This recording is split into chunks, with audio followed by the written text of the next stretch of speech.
روحانیت سے مراد کل روحانیت، یہ روح سے ریلیٹڈ ہے۔ روح جو ہے وہ اللہ کی پھونکی ہوئی چیز ہے۔ ہم یہ کسی کو نہیں کہہ سکتے کہ اس بندے نے کلمہ پڑھا ہے یہ جنت میں ضرور جائے گا۔ کلمہ تو یزید نے بھی پڑھا تھا۔ ہر بندے کے جو اعمال ہیں اس نے اپنے اعمال کی سزا بھگتنی ہے۔ انما الاعمال بالنیات حدیث پاک کا مفہوم ہے، ہر بندے نے اپنے نیت کی جو اعمال کی دار و مدار جو بھی ہے ہماری نیت پر ہے۔ میرا چینل جو ہے ہیل بائی امامہ فاؤنڈیشن ہے، بنون الانسان جو روحانیت سے اسٹیبلش کی فائنل ٹیسٹمنٹ کی روحانیت قرآن پاک سے ہمیں ملتی ہے۔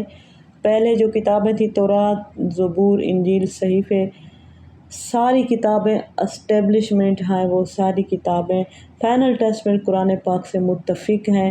ریجن بلیور کا جتنا بھی قید پر مبنی روحانی سلسلہ ہے وہ سارے کا سارا روحانی سلسلہ ایک ہی چیز پر متفق ہے۔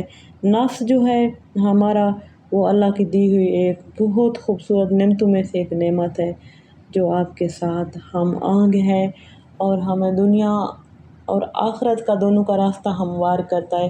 ہمارا نفس یقینی طور پر ایک مخلوق ہے، ہمیں اللہ نے ہمارے حوالے کر دیا ہے اس سے۔ جیسے میں آپ کو مثال دیتی ہوں، جو لوگ پیٹس وغیرہ رکھتے ہیں، جانور پالتے ہیں، اگر میں بالفرض آپ جانور پالتے ہیں تو میں آپ کو بلی کا بچہ یا بکری کا بچہ ریپرزینٹ کروں، میں آپ کو مجھے یقین ہے کہ آپ اس جانور کو اتنا پیار کریں گے جتنا اپنے بچے کو کرتے ہیں۔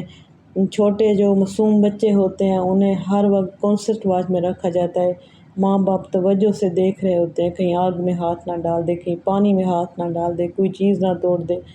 اللہ نے انسان کو بہت کیورس پایا ہے اور اللہ آدم کو بہت رسپانس دیا ہے ایک گرون مان کی صورت میں۔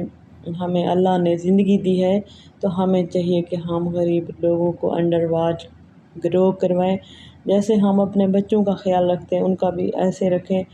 اللہ کتنا خوش ہوگا جو ہماری دنیا کا بھی ذخیرہ ہوگا اور آخرت کا بھی ذخیرہ ہوگا۔ ہیل بائی امامہ فاؤنڈیشن کے لیے صرف آپ نے دعا ہی کرنی ہے۔ اللہ حافظ۔